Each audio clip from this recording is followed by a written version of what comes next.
നമസ്കാരം. അംചിമ്പിയുടെ മറ്റൊരു എപ്പിസോഡിലേക്ക് ഏവർക്കും സ്വാഗതം. മഹാരാഷ്ട്രയിലെ ഏറ്റവും പുതിയ വാർത്തകളും വിശേഷങ്ങളുമായി എല്ലാ ശനിയാഴ്ച വൈകിട്ട് 4:30 കൈരളി ന്യൂസിൽ.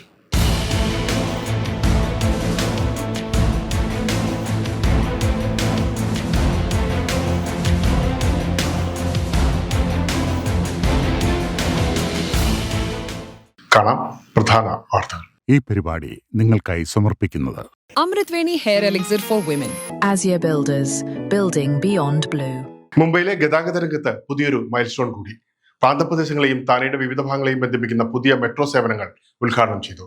നഗരത്തിലെ യാത്രാ സൗകര്യം കൂടുതൽ എളുപ്പമാക്കുന്ന ഈ പദ്ധതിയുടെ വിശദാംശങ്ങൾ കാണാം.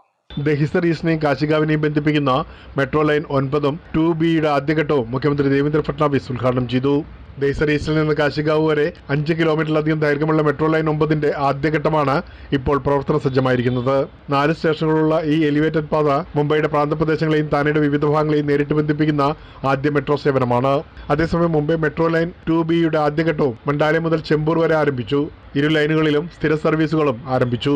ഇതോടെ മുംബൈയിൽ പ്രവർത്തനക്ഷമമായ മെട്രോ ഇടനാഴികളുടെ എണ്ണം 6 നിലവിൽ 1 മുതൽ 2 മണിക്കൂർ വരെ എടുക്കുന്ന യാത്ര ഇനി 30 മിനിറ്റിനുള്ളിൽ പൂർത്തിയാക്കാൻ സാധിക്കുമെന്നാണ് അധികൃതരുടെ വിലയിരുത്തൽ. 6607 കോടി രൂപ ചെലവഴിച്ചാണ് പദ്ധതി നടപ്പാക്കിയിരിക്കുന്നത്. മുംബൈയുടെ ഗതാഗത രംഗത്ത് വലിയ മാറ്റങ്ങൾ സൃഷ്ടിക്കുന്ന മെട്രോ പദ്ധതികൾ നഗരജീവിതത്തെ കൂടുതൽ സുതാര്യവും വേഗത്തിലുമാക്കുമെന്നാണ് പ്രതീക്ഷ. മുംബൈയിൽ BKCയിലെ ഗതാഗത കുരുക്ക് കുറയ്ക്കാൻ പുതിയ ഹൈടെക് പരിഹാരം. ഡ്രൈവറില്ലാത്ത പോർട്ട് ടാക്സി സംവിധാനം മുംബൈയിലെത്തുന്നു. മുഖ്യമന്ത്രി ദേവേന്ദ്ര ഫട്നാവിസ് പദ്ധതിയുടെ തറക്കല്ലിട്ടു. പദ്ധതി പൂർത്തിയായാൽ BKCയിലെ ഗതാഗത രംഗത്ത് വലിയ മാറ്റമുണ്ടാകുമെന്നാണ് പ്രതീക്ഷ. മുംബൈയിൽ ബാന്ദ്ര കുർള കോംപ്ലക്സിലെ തിരക്ക് കുറയ്ക്കാൻ പോർട്ട് ടാക്സി പദ്ധതി ഘട്ടങ്ങളിലായി നടപ്പാക്കും. ആദ്യഘട്ടത്തിൽ ബാന്ദ്ര ഈസ്റ്റിൽ നിന്ന് കുർള വരെയുള്ള പാതയാണ് നടപ്പാക്കുന്നത്. മുംബൈ മെട്രോപൊളിറ്റൻ റീജിയണൽ ഡെവലപ്മെന്റ് അതോറിറ്റിയുടെ നേതൃത്വത്തിൽ AI അധിഷ്ഠിത ഡ്രൈവറില്ല പോഡുകൾ ബാറ്ററി പവറിൽ പ്രവർത്തിക്കും. एलिव्हेटेड पॉड्स आहेत. या पॉड्समध्ये 6 लोक बसू शकतात. हे स्वयंचलित पॉड्स आहेत. മെട്രോയും സബർബൻ റെയിലും ബന്ധിപ്പിച്ച് യാത്ര കൂടുതൽ വേഗത്തിലും സൗകര്യപ്രദമാക്കും. മെട്രോയിലോ ട്രെയിനിലോ ഇറങ്ങിയ ശേഷം മറ്റൊരു ഗതാഗത മാർഗം തേടേണ്ട സാഹചര്യം ഒഴിവാക്കുകയാണ് ലക്ഷ്യം. 100 മുതൽ 150 മീറ്റർ വരെ യാത്ര ഈ പോർട്ട് ടാക്സിയിലൂടെ എളുപ്പത്തിൽ നടത്താനാകുമെന്ന് മുഖ്യമന്ത്രി ദേവേന്ദ്ര ഫട്നാവിസ് പറഞ്ഞു. कुठलं दुसरं ट्रान्सपोर्टेशन वापरण्याची आवश्यकता पडणार नाही. त्याच्या गंतव्याच्या 100-150 मीटरमध्ये तो या पॉड टॅक्सीनी पोहोचू शकेल. പദ്ധതി പൂർത്തിയായാൽ BKCയിലെ ഗതാഗത കുരുക്ക് ഗണ്യമായി കുറയുമെന്നാണ് പ്രതീക്ഷ. ആഗോള അനിശ്ചിതത്വം തുടരുകയാണ്. ഇതിനിടയിലാണ് ഇന്ത്യയുടെ പണനയ പ്രഖ്യാപനം. പശ്ചിമേഷ്യ സംഘർഷത്തിന്റെ സാമ്പത്തിക പ്രതിഫലനങ്ങൾ വിലയിരുത്തിയ ശേഷം റിസർവ് ബാങ്ക് സുപ്രധാന തീരുമാനവുമായി രംഗത്ത്. റിപ്പോ നിരക്ക് മാറ്റമില്ലാതെ നിലനിർത്താൻ തീരുമാനിച്ചതായി ഗവർണർ സഞ്ജയ് മൽഹോത്ര അറിയിച്ചു. റിസർവ് ബാങ്ക് ഓഫ് ഇന്ത്യ 2026-27 സാമ്പത്തിക വർഷത്തിലെ ആദ്യ പണനയം പ്രഖ്യാപിച്ചു. റിപ്പോ നിരക്ക് 5.25% മാറ്റമില്ലാതെ നിലനിർത്താൻ തീരുമാനിച്ചതായി ഗവർണർ സഞ്ജയ് മൽഹോത്ര അറിയിച്ചു. After a detailed assessment of the evolving macroeconomic and financial developments and the outlook, the MPC voted unanimously to keep the policy repo rate unchanged under the liquidity facility at 5.25%. 2025 December മുതൽ repo നിരക്കിൽ മാറ്റമില്ലാതെയാണ് തുടരുന്നത്. പശ്ചിമേഷ്യ സംഘർഷത്തെ തുടർന്ന് ആഗോളതലത്തിൽ അനിശ്ചിതത്വം വർദ്ധിച്ച സാഹചര്യത്തിലാണ് ഈ തീരുമാനം.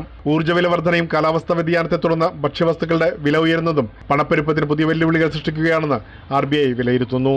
അതേസമയം വിതരണ ശൃംഖലയിലെ തടസ്സങ്ങളും ഊർജ്ജ ചരക്ക് വിപണിയിലെ അനിശ്ചിതത്വവും വ്യവസായ കൃഷി മേഖലകളെ ബാധിക്കാമെന്ന ആശങ്കയും ഉയർന്നിട്ടുണ്ട്. ലോകത്തിലെ ഏറ്റവും വലിയ ആത്മീയ സംഗമങ്ങളിലൊന്നായ കുംഭമേളയ്ക്കായി മഹാരാഷ്ട്ര സജ്ജമാകുന്നു. 2027 നാസിക്കിൽ നടക്കുന്ന സിംഹസ്ഥ കുംഭമേളയെ മുൻനിർത്തി വൻ വികസന പ്രവർത്തനങ്ങളാണ് പുരോഗമിക്കുന്നത്. നിലവിൽ 30,000 കോടി രൂപയുടെ വികസന പ്രവർത്തനങ്ങളാണ് ഇതുമായി ബന്ധപ്പെട്ട് നടന്നുവരുന്നത്. 2027 നടക്കാനിരിക്കുന്ന കുംഭമേളയുടെ ഭാഗമായി നാസിക് നഗരത്തിൽ വിപുലമായ ഒരുക്കങ്ങളാണ് പുരോഗമിക്കുന്നത്. ഭക്തജനങ്ങളുടെ വൻ തിരക്ക് നിയന്ത്രിക്കുകയും സൗകര്യപ്രദമായ സംവിധാനങ്ങൾ ഉറപ്പാക്കുകയും ചെയ്യുന്നതിനായി സർക്കാർ പ്രത്യേക ശ്രദ്ധ ചെലുത്തുന്നുണ്ടെന്ന് മുഖ്യമന്ത്രി ദേവേന്ദ്ര ഫട്നാവിസ് വ്യക്തമാക്കി. मुझे इस बात की बहुत खुशी है कि इस बार ये कुंभ आयोजन करने का हमको अवसर मिला है. पिछले समय भी अवसर मिला था पर समय कम मिला था. ഇന്ത്യയുടെ സാംസ്കാരിക ആത്മീയ പൈതൃകത്തിന്റെ പ്രതീകമായ കുംഭമേള ജാതി മതഭേദമില്ലാതെ ആളുകൾ ഒത്തുചേരുന്ന സനാതന മൂല്യങ്ങളുടെ പ്രതിഫലനമാണെന്നും ദേവേന്ദ്ര ഫട്നാവിസ് ചൂണ്ടിക്കാട്ടി. നദികളുടെ ശുദ്ധീകരണം, ക്ഷേത്രങ്ങളുടെ പുനരുദ്ധാരണ പ്രവർത്തനങ്ങൾ, റെയിൽവേ സ്റ്റേഷനുകളുടെ നവീകരണം തുടങ്ങി നിരവധി പദ്ധതികൾ ഇതിനകം പുരോഗമിക്കുന്നു. കൂടാതെ സന്യാസിമാർക്കും ഭക്തർക്കുമായി സ്ഥിര സദ്വിഗ്രഹം സ്ഥാപിക്കുന്നതിനായി സർക്കാർ ഭൂമി സ്വന്തമാക്കുകയും ചെയ്യുന്നു. നിലവിൽ ഏകദേശം 30,000 കോടി രൂപയുടെ വികസന പ്രവർത്തനങ്ങളാണ് നടന്നുകൊണ്ടിരിക്കുന്നത്. ഇത് പൂർത്തിയാകുമ്പോൾ ആകെ ചെലവ് 35,000 കോടി രൂപയിലേക്ക് ഉയരുമെന്നാണ് വിലയിരുത്തൽ. महाराष्ट्र की सरकार ने अभी तक करीब 30,000 करोड़ रुपए के काम ये शुरू किए हैं और ये सारे काम समाप्त होते होते 35,000 करोड़ रुपए के काम यहाँ पर संपन्न होंगे। ആത്മീയതയും ആധുനിക സൗകര്യങ്ങളും ചേർന്നൊരുങ്ങുന്ന സിംഹസ്ഥ കുംഭമേളയിൽ പങ്കെടുക്കാനെത്തുന്ന ലക്ഷക്കണക്കിന് ഭക്തരെ സ്വീകരിക്കാൻ ഒരുങ്ങുകയാണ് ക്ഷേത്ര നഗരമായ നാസിക്. ഇറാൻ യുദ്ധത്തിന്റെ പശ്ചാത്തലത്തിൽ LPG ക്ഷാമവും ഇന്ധന വിലവർധനയും രാജ്യത്തെ മത്സ്യബന്ധന മേഖലയെ കടുത്ത പ്രതിസന്ധിയിലാഴ്ത്തുന്നു. മുംബൈയിലും ഗോവയിലും നൂറുകണക്കിന് ബോട്ടുകൾ തീരത്ത് നങ്കൂരമിട്ടിരിക്കുകയാണ്. കൂടുതൽ വിവരങ്ങൾ. ഒരു മാസത്തിലേറെയായി നീണ്ടു നിൽക്കുന്ന ഇറാൻ യുദ്ധത്തിൽ LPG ക്ഷാമം അനുഭവപ്പെട്ടതോടെ മുംബൈയിലെ മത്സ്യബന്ധന പ്രവർത്തനങ്ങൾ നിശ്ചലമായി. ബോട്ടുകൾ ദിവസങ്ങളായി തീരത്ത് നിർത്തിയിട്ടിരിക്കുകയാണ്. വലിയ ബോട്ടുകൾക്ക് 2 ആഴ്ച യാത്രയ്ക്കായി 3000 ലിറ്റർ ഡീസൽ ആവശ്യമുണ്ട്. ചെറുബോട്ടുകളിൽ പോലും ദിവസേന 20 മുതൽ 50 ലിറ്റർ വരെ ഡീസൽ വേണം. മുംബൈയിലെ മത്സ്യത്തൊഴിലാളികൾ, പ്രത്യേകിച്ച് കോളി സമൂഹം, തങ്ങളുടെ ദൈനംദിന പ്രവർത്തനങ്ങൾക്ക് ഡീസലിനെയാണ് പ്രധാനമായും ആശ്രയിക്കുന്നത്. താങ്ങാനാവാത്ത ഡീസൽ വില കാരണം കഴിഞ്ഞ 7 ദിവസമായി ഒരു ബോട്ട് പോലും കടലിൽ ഇറങ്ങാത്ത സാഹചര്യമാണ്. തൊഴിലാളികൾക്ക് വേതനം നൽകാൻ പോലും കഴിയാതെ ബോട്ടുടമകളും ആശങ്കയിലാണ്. കടലിൽ ദിവസങ്ങളോളം തുടരുന്ന യാത്രയിൽ തൊഴിലാളികൾ LPG സിലിണ്ടറുകളെ ആശ്രയിച്ചാണ് ഭക്ഷണം പാകം ചെയ്യുന്നത്.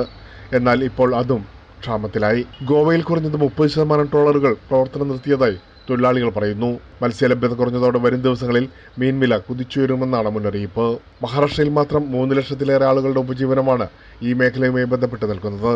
ഇന്ധനക്ഷാമം തുടരുകയാണെങ്കിൽ കടൽ മേഖലയിലെ പ്രതിസന്ധി കൂടുതൽ രൂക്ഷമാകുമെന്നാണ് ആശങ്ക. മഹാരാഷ്ട്രയിൽ കായിക രംഗത്ത് പുതിയ സാധ്യതകൾ തുറന്ന് പ്രസിഡന്റ് കപ്പ് 2026 തുടക്കം. ബോളിവുഡ് താരം സൽമാൻ ഖാനും മഹാരാഷ്ട്ര ഉപമുഖ്യമന്ത്രി ഏക്നാഥ് ഷിൻഡെയും ചേർന്ന് ഉദ്ഘാടനം ചെയ്തു. 1 കോടി രൂപയുടെ വമ്പൻ സമ്മാനത്തുകയും പ്രഖ്യാപിച്ചു. ഇതോടെ തെരുവുകളിലും ചെറിയ മൈതാനങ്ങളിലുമായി ജനപ്രിയമായ ടെന്നീസ് ക്രിക്കറ്റ് ഇനി ദേശീയ തലത്തിലേക്ക്. താരസാന്നിധ്യത്തോടെ വേദിയിലേക്ക് എത്തിയ ബോളിവുഡ് താരം സൽമാൻ ഖാൻ ഉപമുഖ്യമന്ത്രി ഏക്നാഥ് ഷിൻഡെയോടൊപ്പം ട്രോഫി അനാച്ഛാദനം ചെയ്തു. തെരുവുകളിലും ചെറിയ മൈതാനങ്ങളിലുമായി ജനപ്രിയമായ ടെന്നീസ് ക്രിക്കറ്റ് ഇനി ദേശീയ തലത്തിലേക്ക് ഉയരുകയാണ്. बॉलीवुड की शान सलमान खान कि मैदान में जंग सिर्फ बल्लों से नहीं, मैदान में जंग सिर्फ बल्लों से नहीं, जिगर से जीती जाती है. इतिहास वही रचते हैं जिनकी रगों में जीत की आग दौड़ती है. थाने बहुत टाइम के बाद आया हूँ, बहुत अच्छा लगा. थाने बांद्रा से बेटर लग रहा है अभी. International tennis cricket sports federation of India സംഘടിപ്പിക്കുന്ന ടൂർണമെന്റിൽ 16 സംസ്ഥാന ടീമുകൾ പങ്കെടുക്കും. വിജയികൾക്ക് 1 കോടി രൂപയും റണ്ണറപ്പുകൾക്ക് 50 ലക്ഷം രൂപയും കൂടാതെ ചാമ്പ്യന്മാർക്ക് മഹീന്ദ്ര താർ വാഹനവും സമ്മാനമായി നൽകും.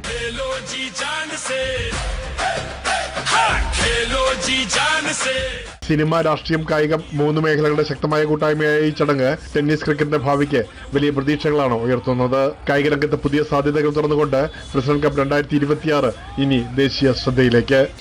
സെലിബ്രിറ്റി ഫാഷൻ പരീക്ഷണങ്ങൾ പലപ്പോഴും ആരാധകരെ ആകർഷിക്കുമ്പോഴും ചില സ്റ്റൈലുകൾ സോഷ്യൽ മീഡിയയിൽ ചർച്ചകൾക്കും ട്രോളുകൾക്കും വഴിവെക്കാറുണ്ട്. ഇപ്പോഴത്തെ വ്യത്യസ്തമായി വസ്ത്രധാരണവുമായി എത്തിയ ബോളിവുഡ് താരം അക്ഷയ് കുമാറാണ് നെറ്റിസൻസിന്റെ ശ്രദ്ധാകേന്ദ്രം. പ്രിയദർശന്റെ ഏറ്റവും പുതിയ ചിത്രത്തിന്റെ ട്രെയിലർ ലോഞ്ചിലാണ് താരത്തിന്റെ പുതിയ ലുക്ക് ട്രോളുകൾ ഏറ്റുവാങ്ങുന്നത്. 15 വർഷങ്ങൾക്ക് ശേഷമാണ് പ്രിയൻ അക്ഷയ് ജോഡിയുടെ പുനഃസമാഗമം. സിനിമാ താരങ്ങളുടെ വസ്ത്രധാരണം എന്നും പ്രേക്ഷകർ ശ്രദ്ധ പിടിച്ചു പറ്റാറുണ്ട്. ഫാഷൻ ട്രെൻഡുകൾ നിർണ്ണയിക്കുന്നതിൽ സെലിബ്രിറ്റികൾക്ക് വലിയ പങ്കാണുള്ളത്. എന്നാൽ ചിലപ്പോൾ അതേ വസ്ത്രധാരണത്തിന്റെ ചർച്ചകൾക്കും ട്രോളുകൾക്കും വഴിവെക്കാറുണ്ട്. ഇപ്പോഴത്തെ സോഷ്യൽ മീഡിയയിൽ ഇത്തരം പ്രതികരണങ്ങൾ ഏറ്റുവാങ്ങുന്നത് ബോളിവുഡ് താരം അക്ഷയ് കുമാറാണ്. തന്റെ ഏറ്റവും പുതിയ ചിത്രം ഭൂത് ബംഗ്ലായുടെ ട്രെയിലർ ലോഞ്ചിലാണ് അല്പം വ്യത്യസ്തമായ വസ്ത്രധാരണത്തിലെത്തി അക്ഷയ് ആരാധകരെ ഞെട്ടിച്ചത്. ഒറ്റനോട്ടത്തിൽ കീറി പറഞ്ഞ പോലെ തോന്നുന്ന വസ്ത്രം സമ്മിശ്ര പ്രതികരണങ്ങൾക്കാണ് വഴിവെച്ചത്. മലയാളികൾ ഉൾപ്പെടെ നിരവധി പേർ രസകരമായ കമന്റുകളുമായി രംഗത്തെത്തി. തമാശ നിറഞ്ഞ ട്രോളുകളാണ് കൂടുതലും. എന്നാൽ വിമർശനങ്ങൾക്കൊപ്പം ചിലർ ഈ സ്റ്റൈലിനെ പുതിയ ഫാഷൻ പരീക്ഷണം എന്ന നിലയിലും നിരീക്ഷിച്ചു. സെലിബ്രിറ്റികളുടെ സ്റ്റൈൽ പലപ്പോഴും ട്രെൻഡായി മാറാറുള്ളതിനാൽ ഈ വസ്ത്രവും ഫാഷൻ ലോകത്ത് ഇടം നേടുമോ എന്നാണ് ചിലരെല്ലാം ചർച്ച ചെയ്തത്. 15 വർഷങ്ങൾക്ക് ശേഷം പ്രിയദർശനും അക്ഷയ് കുമാറും വീണ്ടും ഒന്നിക്കുന്ന ചിത്രമാണ് ഭൂത് ബംഗ്ല. अब तक फिल्म मिल नहीं पाई और क्योंकि ये भी अपनी जगह बिजी थे, मैं भी अपनी जगह बिजी थे और प्रियन सर तो कहीं और बिजी थे. तो फिर अब जाके मौका मिला है. लेकिन अब मैं तबू जी से और प्रियन सर से ये रिक्वेस्ट करूंगा कि अब आपको ये कंप्लेंट नहीं होगी. कितना बदलाव आया sir? How what do you think is the change between us? And so I didn't feel any difference. Little hair is reduced here and here.